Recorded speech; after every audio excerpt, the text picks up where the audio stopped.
Marketing is a podcast for business owners and leaders, produced by my dad, Steve Davis, and his colleague at Talked About Marketing, David Olney, in which they explore marketing through the lens of their own 4 Ps: person, principles, problems, and perspicacity. Yes, you heard that correctly. Apart from their love of words, they really love helping people. So they hope this podcast will become a trusted companion on your journey in business. David, can you tell me what this sound is? Okay.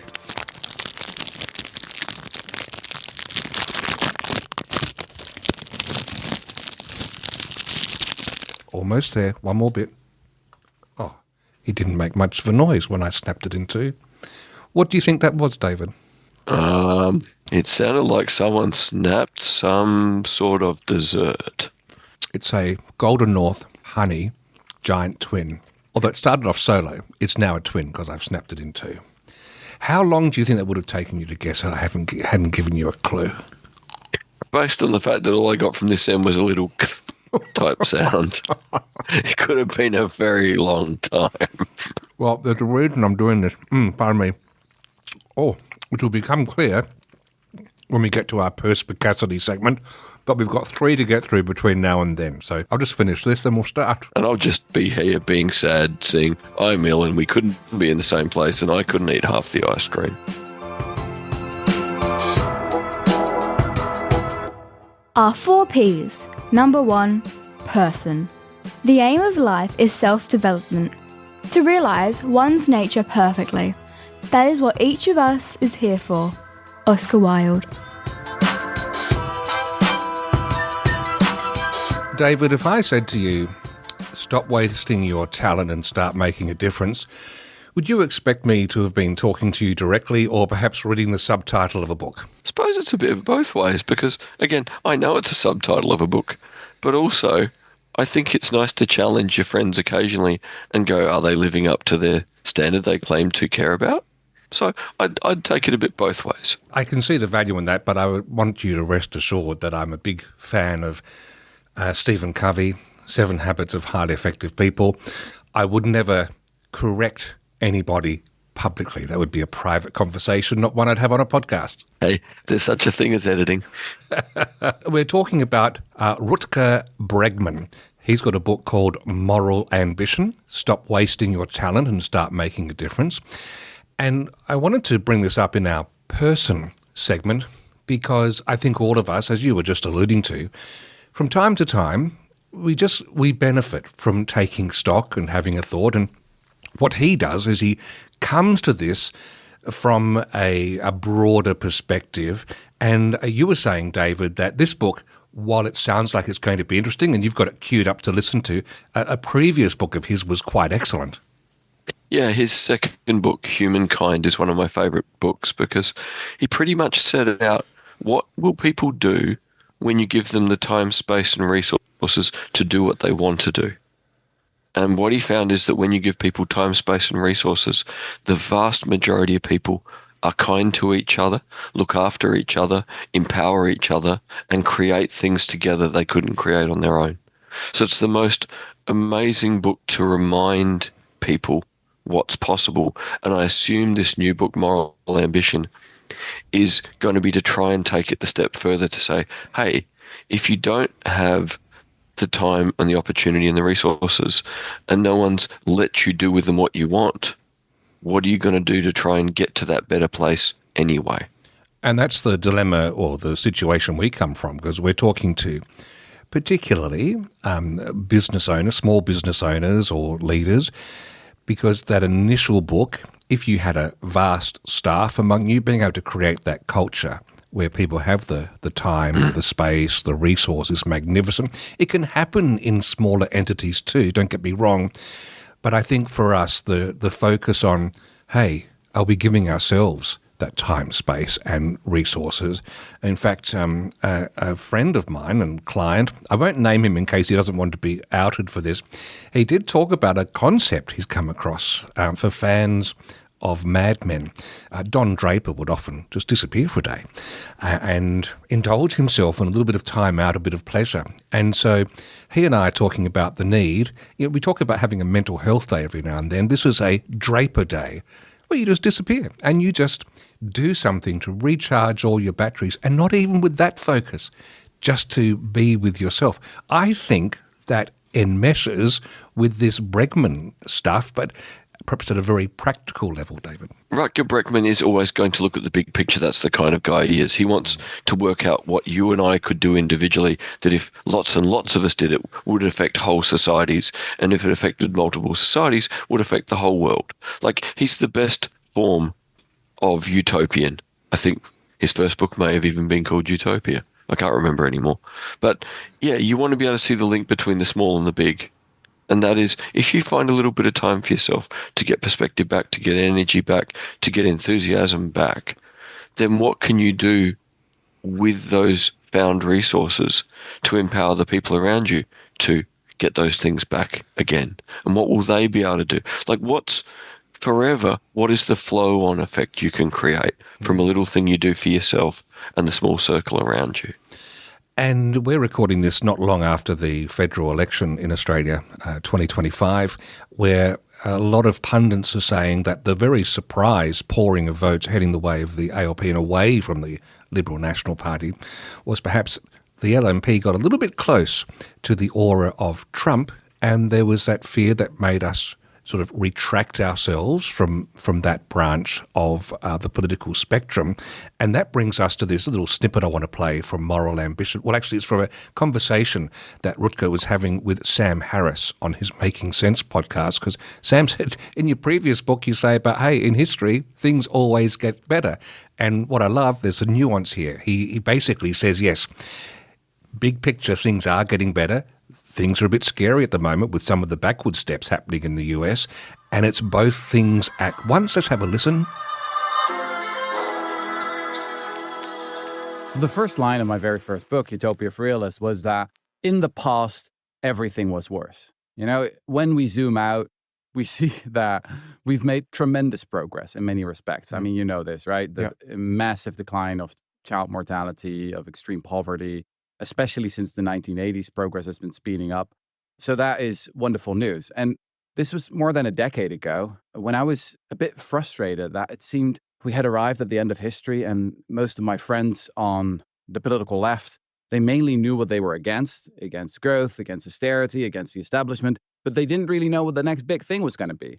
So in that book, I wanted to say, like, come on, let's think about what could be the new utopian milestone. There's this beautiful quote from Oscar Wilde, who once wrote that, you know, a map without utopia on it is not worth even glancing at because it leaves out the one island where humanity is always landing. Now, I guess I got what I wished for. Things are not boring anymore, but not really the direction I had hoped for, I guess.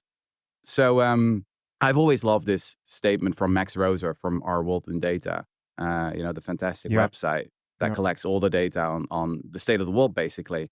And I think it's just correct that on the one hand, the world is really bad. We could do so much better. The world has become better. That's also true. We have made progress. And it's all of that at the same time, I would say. Just like you, I'm really, really terrified of what's going on in the United States right now. Things are also happening quicker than I expected. And it's one of the big lessons of history, right? There's nothing inevitable about the way we structured our society right now. It can radically change, and sometimes quite quickly, both for the better and for the worse.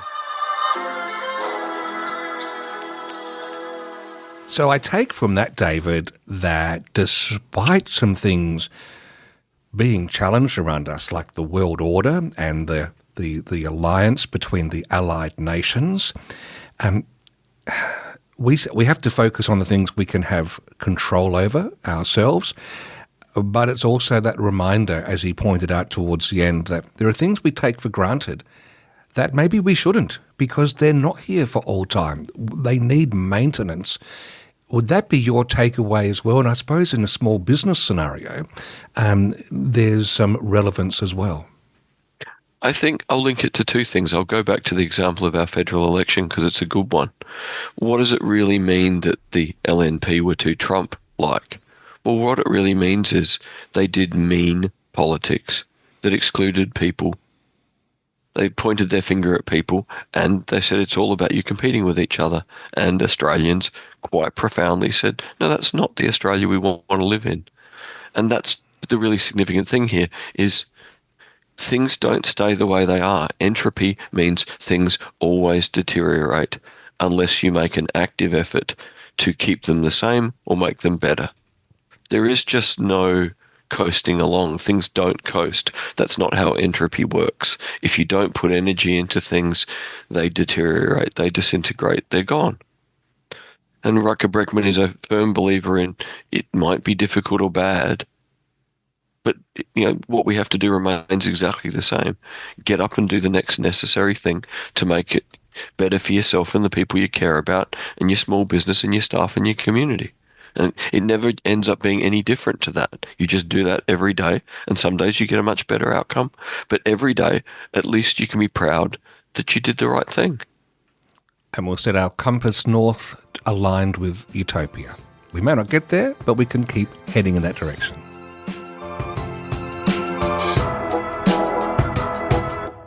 Our 4 Ps. Number 2, principles. You can never be overdressed or overeducated. Oscar Wilde.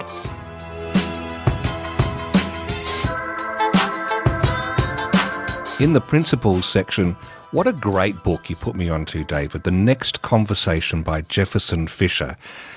Did you just get this out of a lucky dip? It was such a beautiful unicorn of a book to read.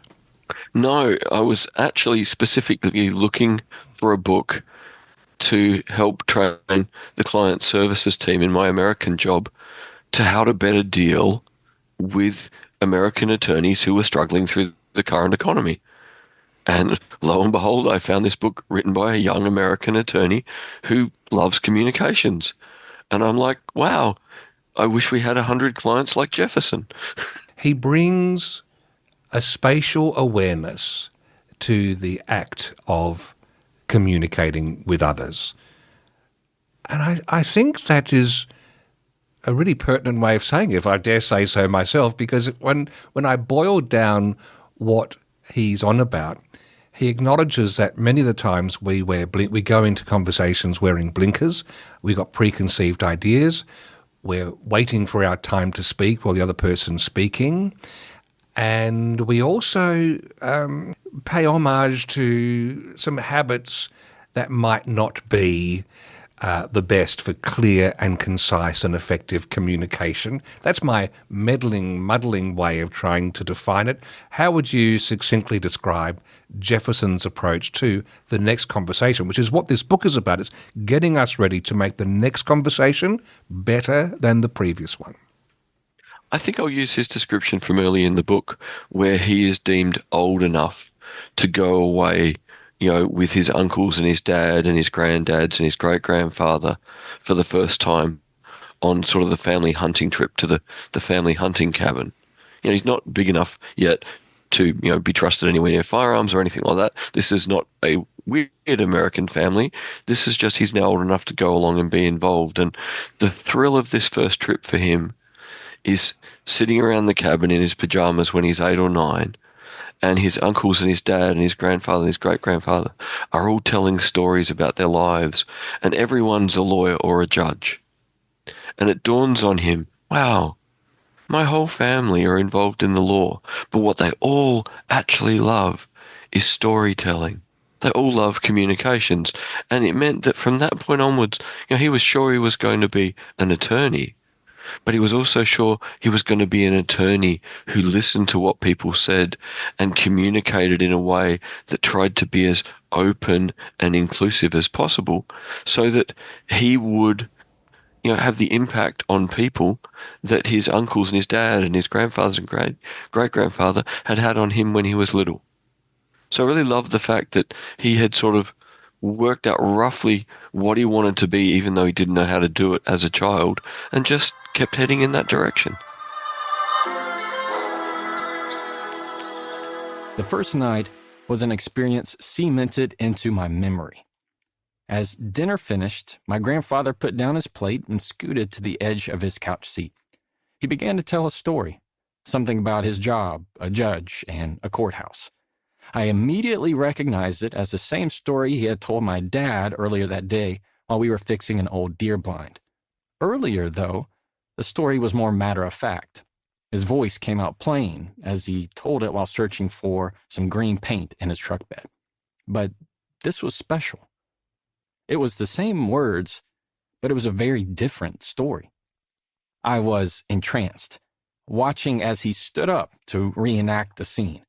He used his hands and face to give texture to his voice. His volume went up on the exciting parts, low and slow on the intense parts. Even his tone changed. Could this be the same story?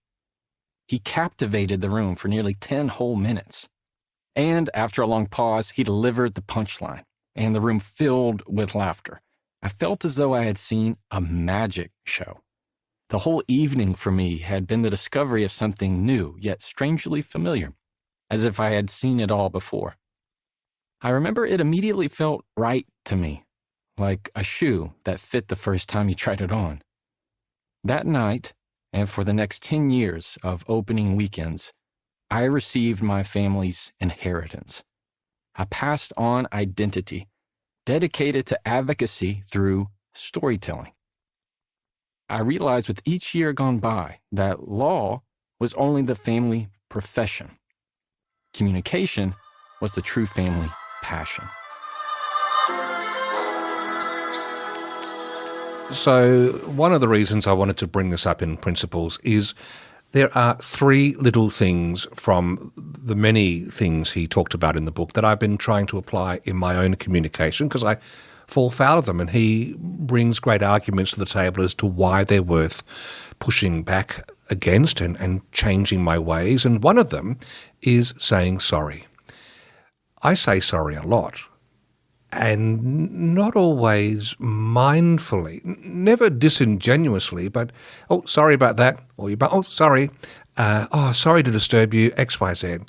And he said it just undermines your credibility and your genuineness when you cheapen the word sorry. So his argument is, and you can step in and correct me if I go off on the wrong tangent, David. I'm sorry if I do. The main thing he says is, well, let's keep sorry as a word for when we truly are sorry and it has its power. Aside from that, let's have more positively couched conversation that is clear. For example, if you were running a few minutes late for a meeting, instead of coming in and saying, oh, sorry I was late, you could actually say, thank you for waiting for me. Let's start the meeting. I think that's one example that springs to mind, as well as just those accidental and incidental uses of the word sorry that we sometimes don't even know we're saying. I am consciously trying to remove them from my vocabulary. Anything you'd add to the sorryness? Just, I think the fact that he really wants sorry to have a positive valence. You're saying sorry because it's the right thing to do. But again, your example there of thank you for waiting for me is a brilliant way to give things the right valence. Where possible, start things positively, not negatively. And the other side of it, seeing one of his key points is to always speak from a position of control and confidence. Is saying sorry is immediately giving some of your credibility and authority away. And in his profession as a personal injury attorney in Texas, that is not something you do, in a deposition room or a courtroom with attorneys with 40 years of experience. When you're a young attorney who's walked away from a big firm, is setting up a one-man firm, and is making little videos about communication in the front seat of your truck on the way to your next client. I just found a little summary here where it says, basically he's saying don't drain your power by saying sorry for things that don't require an apology. Instead he says, express gratitude or state your needs directly. And here's two examples. You say, thank you for your patience instead of sorry I'm late, or I need a moment of your time instead of sorry to bother you. And I think we both agree that's a much more valid way of moving forward. Absolutely. The second thing that I wanted to bring up here, and again, I just want to stress, David and I aren't sitting on top of a mountain saying to you, you must learn this. We're talking to ourselves, as we all need reminders of all these little things as we continue on our journeys towards utopia. The second one is about eliminating minimizing language. And if you hear yourself using the word just a lot, that could be the red flag that brings this into play. So, for example, he says, if you say things as, oh, I just wanted to check in. He said, why are you saying just there? Why don't you just say, I wanted to check in? You're minimizing, you're playing down your right to even be part of this conversation. This is a big one. It's an insidious one that can slip in almost unbeknownst to us. And this is one that I very much saw when I was teaching in universities. It was very much the difference between the guys who would rarely say just and too many of the girls who would say just far too much. And I learned to sort of be hot on getting them out of the habit because, no, they had just as much of a right to talk and they normally had something more valuable to say and had thought about it for longer. So no diminishing language of any kind is acceptable. And this is just something to be mindful of and work through. So if you find yourself saying just all the time, think about how you can rewrite this. I might follow this up with a blog post at some point to share some thoughts. David, you might have some thoughts to tip into that one as well. Happy to add. The third one of the three we're just drawing out for the principles section is one where he talks about if you have bad news to deliver, don't beat around the bush. To do so is actually cruel. It's unkind. He uses a great example of someone having to let a person go. And in his first example, he has the boss welcome Sally into the office and say, Sally, how are you today? Good. How have you been enjoying it here? And she goes, well, I've got off to a slow start, but I'm feeling really good and blah, blah. And then he says, well, I have to tell you that I have to let you go.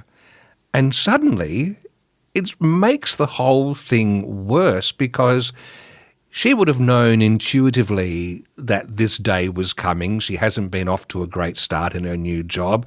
But that lovely pleasantry of opening gives her a sense of hope, and then that's just crushed. Alternatively, what he would like that boss to do is say, Sally, come in. Look, this conversation's going to be an uncomfortable one. We do need to let you go. And then explain why, and then have that conversation so that you're not raising any false senses of trying to be hospitable when the other person knows you've got a job to do and you've got to deliver this news. It actually undermines your integrity. You would agree with this, David, I'm sure. Absolutely. You've got to set legitimate expectations for what's happening in a conversation. Otherwise, in something like Jefferson's first example where you start with all the sunshine and light, it could be perceived that you're literally having fun torturing the person. And they're walking away thinking not only is that a sad day, but that they've just been put through the ringer for someone else's entertainment. And whoever wants to accidentally make someone think they've been put through the ringer for your entertainment? I hope that was a helpful section for us all to reflect on. If it hasn't been, then I'm sorry. I'm not. Our 4 Ps. Number 3, problems. I asked the question for the best reason possible. Simple curiosity. Oscar Wilde. In the problem segment, I've got a Facebook post that was publicly shared, so Michael won't mind. Michael Mills, he runs Heaps Good Productions, a friend of mine. He's been a client, and he's never short of coming forward to say what's on his mind. And he has this post that came up just before Mother's Day 2025 saying, "Note to beginners in marketing. It's not a good idea for your hotel group to spam me with multiple emails from each of your many hotels suggesting I book in for a Mother's Day lunch. Also, as I pointed out in my reply email to you and in my review, my mother is dead. So maybe go away. I'm looking at you, the group that owns the Cremorne Hotel. Woof. I think message delivered, David. I think the problem is with a message like that, he's delivered it very strongly, but will they listen? Well, it depends. He really just needs to unsubscribe, really, at that level to solve the immediate issue. But there is a deeper one. And it came up at Cafe Belgiorno in Mount Gambier. Dear friends and clients of ours, we did a little ad for them for Mother's Day lunch and dinner with a video vignette which showed some of the disturbing things in the world, just lightly, just touching on them, the ups and downs with the stock market in relation to all what's been happening with tariffs, some images of conflict, and then reminding us that no matter what the world is throwing at us, for many of us, we can salvage the thought that we've had our mum. Our mum's been in our life.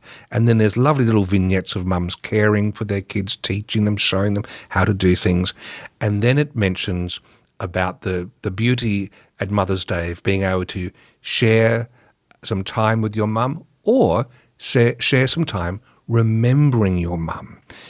And this is a nuance that's increasingly being used in advertising and marketing around Mother's Day and Father's Day, is acknowledging that for some people, their parents aren't there. Now, for some people, they have only bitter, negative memories of their parents. That's problematic. But I think there's a sensitivity for those who are looking to be positively embracing these days to acknowledge that for some people it's a memory, for some it's a chance to actually connect. And this is in the problem segment because I think it's something that should be raised to be considered, and every business needs to make its own decision on that. You're particularly fond of the way Etsy handles this, David. Yeah, I really like the way that Etsy send out emails before the Mother's Day and Father's Day period asking people if they would like to opt out of any ads about these holidays. So if it is a sore point for them or they're grieving, they don't have to see the ads. Like, for a big platform, that's such a good way to handle it.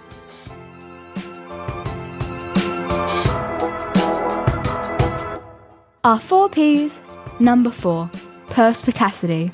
The one duty we owe to history is to rewrite it. Oscar Wilde.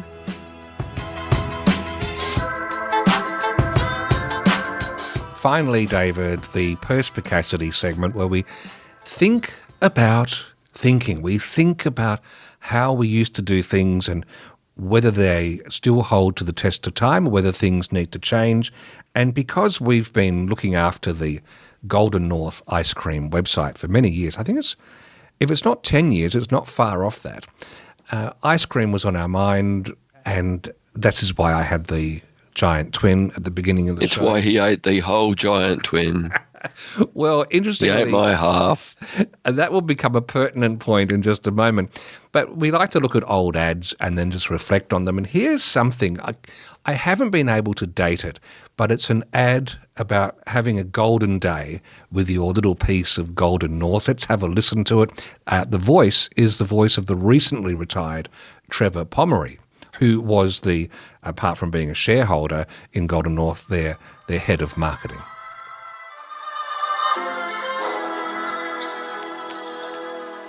At Golden North, we've been making our ice cream since 1923 here in the country town of Laura, South Australia, nestled between the Flinders Ranges and the Barossa Valley. And we still make it like we did back then in the golden days, with fresh milk and fresh cream. So you can taste the golden days in every Golden North ice cream and make any day a golden day. Golden North. Make it a golden day.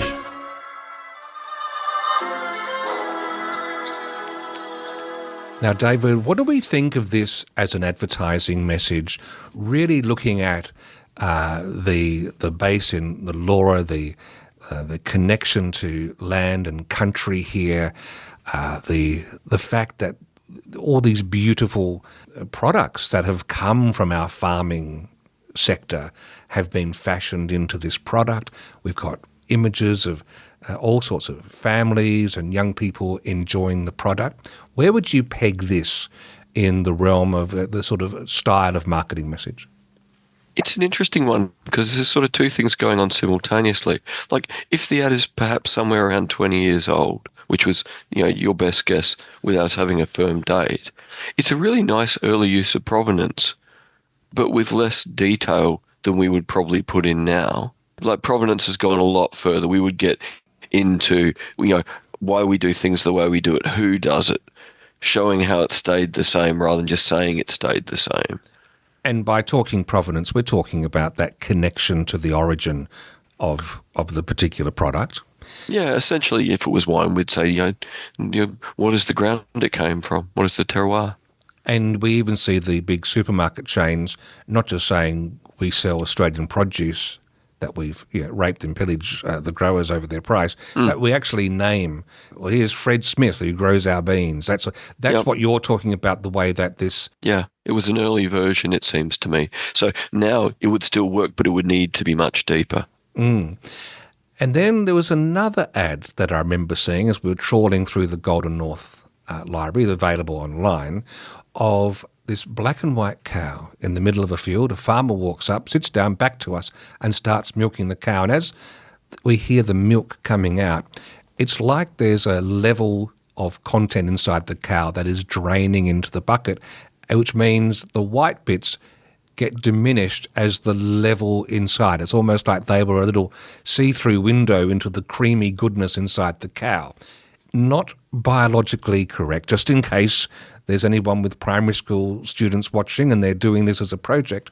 But it was actually a nice little visual cue, David, of the just reinforcing that the stuff comes from cows and there's that engagement with the farmer, and that's where it's coming from and that's what you're reading. Very cute ad. And I think cute ads are always going to be enjoyable. But my question with cute ads always comes down to whether it's, probably 30 years ago or now, 10 years ago and now, it doesn't really matter. Will I remember the cute ad for being cute, or will I remember the product related to the cute ad? And my fear with this is the cow's entertaining, but do I link the cow immediately to Golden North? I do, because I grew up in Gawler in the 1970s, looking forward to the next amazing flavour of Golden North in the specialty flavour line. As a little kid, I was addicted to the lime flavour. I was probably the only person who was. I think, I don't know. I couldn't eat lime all the time, but it's just a wicked treat every now and then. Yeah, at times it's brilliant. In my family, I was the lime person, which meant I got the whole tub over a month. It was awesome. You mean you got the lime share? I did. Thank you. Boom, boom. There was a third piece that I found online I think we'll bring into, particularly for this segment, where we think about what we would do next. And I refer to the Giant Twin, which is one of their iconic products. It's a big, long stick of ice cream, which you can snap in two to share, hence one becomes the twin. And there's a really interesting video that Golden North shared in 2021 of interviews with different twins, recounting their memories. Let's have a listen to this bit in particular.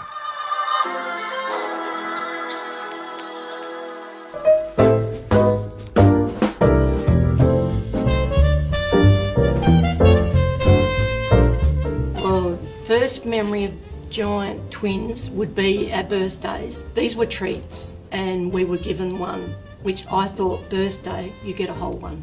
Our parents had a cafe in Murray Bridge, so giant twins, as a kid growing up, I remember them really well, probably from the 60s. Growing up, our nana, who always had a deep freezer full of Golden North giant twins, and I don't think it's because she had twin granddaughters. I think she genuinely, absolutely loved the brand. Well, our grandparents used to buy them for us after swimming lessons when we were little. We used to share one. And we were to share it, and you don't do that to a little kid on their birthday. That's cruel. And if she made you share them, it was not a good day. All I remember is that it usually ended in tears, and it did end in tears. That's all I remember.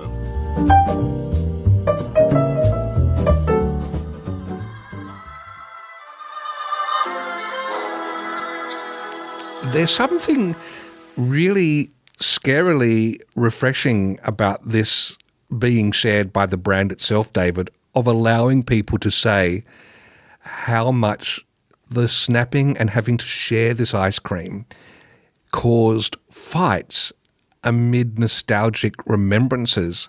It's a daring strategy, probably more so now because we seem to have become more selfish than ever before. There was a time where at the end of the day, you may not have been happy that you had to share. Unless you were a totally out of control toddler, you ended up pretty happy that you got half the giant twin. There's a real power in the honesty of this, that actually most people were pretty unhappy about having to share because they enjoyed it that much. It was the birthday. There should have been 2 giant twins. I can feel Trevor Pomeroy's hand in here of being a little bit, because you and I talk a lot about how the brain's a prediction machine and it's trying to predict, and it's going to predict that if Golden North's sharing this stuff, it's just going to be nice and sweet. And then we go, hang on a minute. That's interesting. Yeah. Here are some people being unhappy about the product. Well, unhappy about the fact they couldn't have the whole product. Yeah. So it's an interesting contrast. What's clear is they enjoyed the product so much, they were willing to get stroppy, or they got upset because they couldn't have more, which is such an honest human and childlike thing. So at the time of recording in 2025, if we were suddenly given a chance to sit down and think about what we would do for tapping into some enduring messaging for Golden North. I mean, we can see it's got the pedigree within the community, and we can see that those who are in are really in and almost don't want to share. Do we continue with that message being extrapolated about sharing? Because over time, and this comes back to the book we talked about right at the beginning, about how things have changed historically, you could almost imagine that if you had an ad now with a giant twin, a couple meeting and having their first date, the snapping of the ice cream, the sharing of it, I think would be done happily. There'd be you just want to give each other as much as possible. And then maybe they get married or they're living together for a long time, and gradually we see they have one each. Yep. Is that to be celebrated? Is that okay? Or is there something that this reminds us, there is actually joy to be had in that mini taste of sacrifice? I personally think it's better to make people smile and see the couple going in and buying 2. But then the fun thing would be to fast forward that image 5 years later and they've got a 4-year-old. What do they do then? Do the parents have one? No. What would the parents share one and give the 4-year-old that'd be too much for a 4? That'd be too much. So what I'm assuming is the parents probably have, 3/4 of one each, and the little one gets half, and one bit gets teeth marks in it because the parents share. It's all a bit messy, just like life. But I think it is a wonderful, smile-worthy way to look at the fun conundrums of life. We're on a date, we share. We're married and we really like it, or we're a long-term couple. We have one each. Oh, now there's a rugrat. How do we solve this one? I'd like to think it was Stephen Covey who shared this example, but it might not have been. I might be conflating my memories of how to deal with sharing stuff in a family environment where everyone's close and you've got competition. And he talks about cutting up a pie to share, and what you do is you give one child the role of cutting it up fairly, but they get to get their piece last, which makes them do it fairly. It might have actually been lots of people who've talked about this. Can you imagine the giant twin that is going to be shared, where you say, right, you can snap it in half, because although it's made to be snapped in half, there's that jagged little slight difference that's going to go one way or the other. You get one child to do that, but they have to get the piece that's left over. Now that would show you could actually have a really slow ad in nice and close on the earnestness of the child carefully doing this, knowing they're going to get second dibs while the other one watches on. It would be intense. There's so much potential with this idea of you can split it in half, but then how do you share? Yeah. Just because it's 2 halves doesn't mean that automatically means we know exactly how we're going to share. That's right. And if you're like 16 or 17-year-olds engrossed in homework, maybe you're doing some homework together with a friend, or heaven forbid 2 friends, then you've got to get out your protractor and your compass and try and divide it up evenly. Yeah, or just grab it and run. Thank you for listening to Talking About Marketing. If you enjoyed it, please leave a rating or a review in your favourite podcast app. And if you found it helpful, please share it with others. Steve and David always welcome your comments and questions, so send them to podcast@talkedaboutmarketing.com. And finally, the last word to Oscar Wilde. There's only one thing worse than being talked about, and that's not being talked about.